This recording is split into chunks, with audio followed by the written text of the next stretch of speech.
Life without liberty is like a body without a spirit. Good day everyone, I am Siti Haya di Tumarompong and this is our group's report tackling about the freedom of the human person. Let's begin. Lesson 1, Definitions of Freedom and its kind. What is freedom? Freedom is the ability to make choices and perform those choices. So obviously saying that freedom is somewhat similar to having a power and control over yourself. You can freely make choices and perform those choices that you think is right and a wise choice.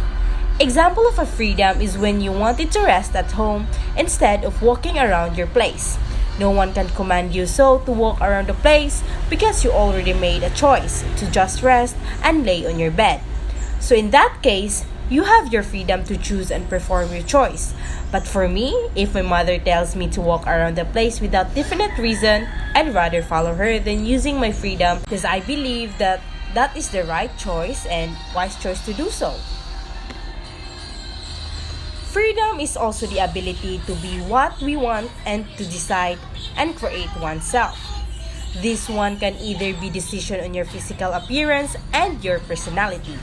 You are free to choose what you want it to be. Either you want to look fierce, silent, or maybe bold. It's up to you because you have the freedom to choose what do you want to look like. You are also free to build up your personality. Either you are shy or silent person. And also freedom also means creating oneself, which elucidates that you are free to grow as a person and develop great personality for the betterment of yourself. Freedom is the power or right to act, speak, or think as one wants without hindrance or restraint. What is the essence of freedom? Personally, freedom is a significant need of a human person to grow, explore, discover oneself, and develop personality. Making decisions and choices deliberately will make a person grow. Either your choice has bad effect to you or impact because I do believe that whenever we make mistakes, we learn from it and become more and more aware to whatever surrounds us. Next is the two concepts that will make you fully understand freedom to be discussed by my groupmate. Hi, I am John Pauline Marindoque and I will be going to report about the freedom itself. Freedom is defined as having the ability to act and or change without constraint. Freedom can mean having the opportunity to vote for particular ideas or for the people who best represent our views.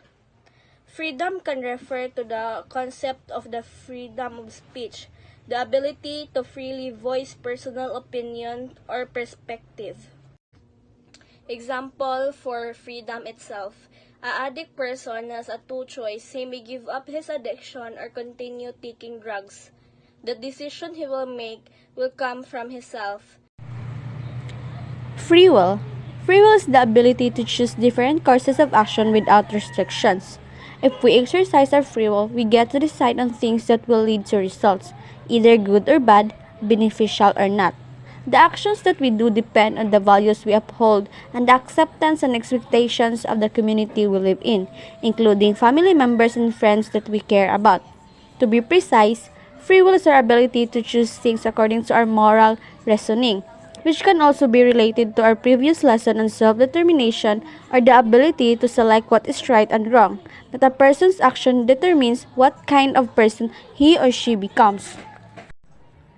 Free will is the idea that we are able to have some choice on how we act and assumes that we are free to choose our behavior. In other words, we are self-determined. The actions that we do reflects who we are. For example is, people can make a free choice as to whether to commit a crime or not unless they are children or insane. So kung napatunayan ka na gumawa ka ng krimen, matatawag kang kriminal. And if wala kang nagawa na krimen, you will be called innocent. So kung gusto mong magamit sa tamang paraan ng iyong free will, you will do good things para hindi masira ang reputasyon mo at para hindi ito makaapekto sa iyong future. Physical freedom translates into physical health and vitality.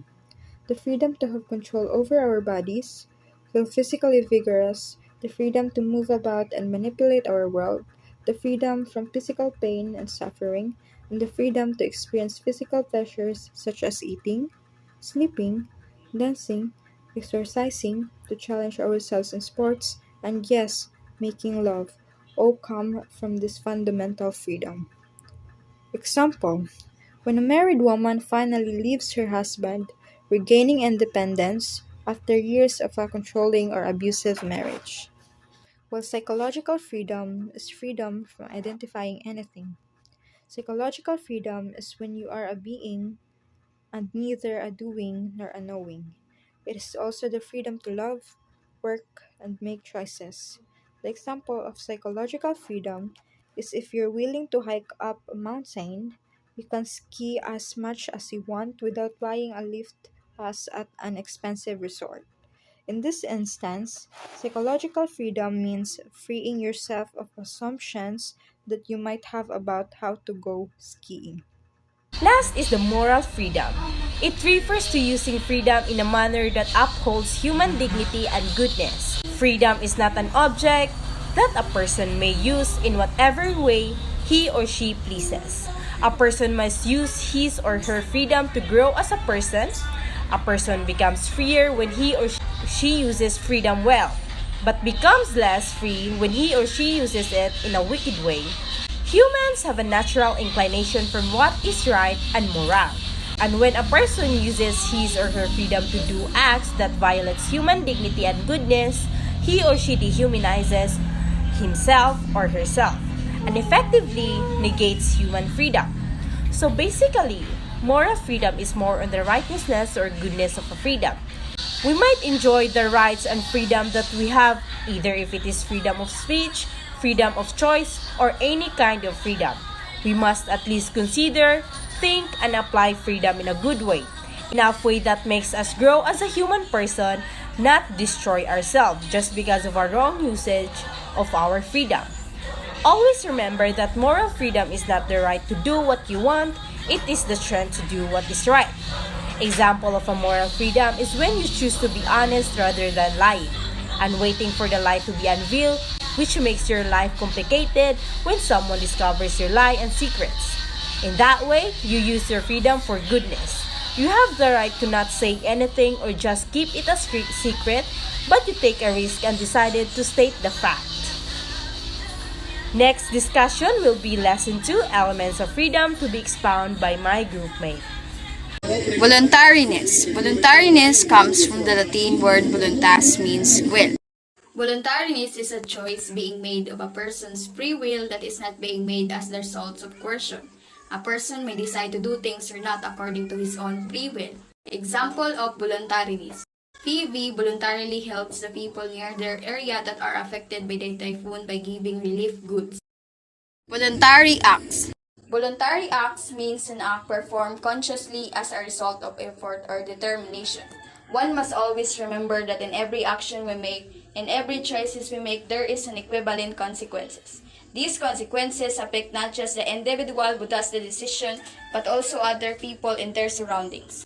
When an action is produced with the involvement of thoughts, they are called voluntary action. Some actions cannot be done voluntarily unless the person is aware of the certain facts when doing them. It involves actions like walking, eating, jumping, and running. These actions are produced consciously. Both spinal cord and brain are involved and these coordinate with the peripheral nervous system to generate necessary movements. For example, a person cannot shoot someone voluntarily if he is not aware that he is holding a gun. Responsibility. Responsibility refers to the person being accountable for his or her action, and there is consequences. Taking responsibility can mean either you take responsibility to your doing voluntarily or other people will hold you responsible. For example, if you made a bad action, it's either you take responsibility of it or other people will hold you accountable for it. The state or fact of having a duty to deal with something or of having control over someone. The state or fact of being accountable or to blame for something. The opportunity or ability to act independently and make decisions without authorization. These are the example of responsibility. The first one is personal responsibility, the responsibility to do positive things with your abilities, talent, and resources. And the second one is social responsibility, a responsibility not to harm people or planet on the path to your goals. Prudence is the ability to govern and discipline oneself with the use of reason. It is having caution and giving good judgments in making decisions. Making hard choices is an exercise of freedom, but freedom should be also based on truthful knowledge and wise reasoning. Hence, we should practice self-reflection on every decision we make. Prudence is the intellectual virtue that guides the choice of means to achieve good ends, also known as practical wisdom. It is the good habit of deliberation about which specific means are best with regard to things that are either good or bad for a person. Someone who is prudent demonstrates good character through consistently choosing praiseworthy means to attain worthy ends. Self-reflection allows each person to analyze his life both in small and big details in terms of the decisions, actions, and choices he makes. It is a deeper form of learning where if practiced with higher sense of wise judgment and keen perception, the experiences he make are more meaningful and serve as guide for improved and informed decisions, actions, and choices. Self Self-reflection is like looking into a mirror and describing what you see. It is a way of assessing yourself, your ways of working, and how you study. To put it simply, reflection means to think about something. How would we apply prudence in making choices? Using problem solving and critical thinking to settle disputes between family members, practicing prudence means practicing counsel, judgment, and decisiveness.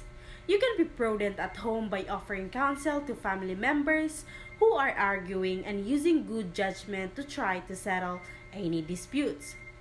Use problem solving methods like active listening, rational analysis, and talking through issues to help your family members reach a compromise.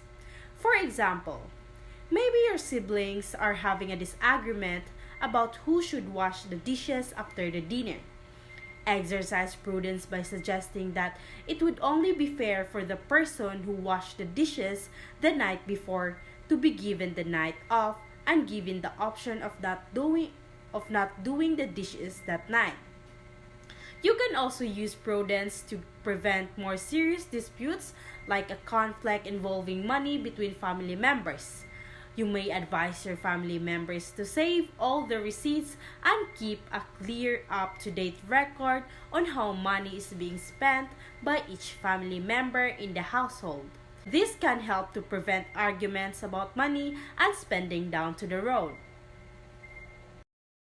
Example of self-reflection: values, strengths, personality, and motivators. Values are stable life goals that one has. Values reflect what a person considered most important to them. Most sample of self-reflection is importantly, I value my self-respect. I am confident and proud of myself regardless of the poor decision I have made in the past. I am open-minded, clean, obedient to my elders, peers, and respectful to the young, and I believe that the world is a beautiful place and that I should not waste my time and energy focusing on negativity. What is self-reflection? What do we actually mean by self-reflection? Self-reflection is defined by the Cambridge Dictionary as the activity of thinking about your own feelings and behavior and the reasons that might lie behind them. The practice of self-reflection is an extremely powerful one, but it can be uncomfortable. The key is to reflect is a non-judgmental way with the main aim of striving towards self-improvement and learning via constructive suggestions, not self-criticism and negativity or self-reinforcement of what we already think we know. Only by understanding the forces and motivations, both good and bad, that got you to where you are today and how you feel about that, will you be able to see more clearly where you want to go next and how you're going to get there.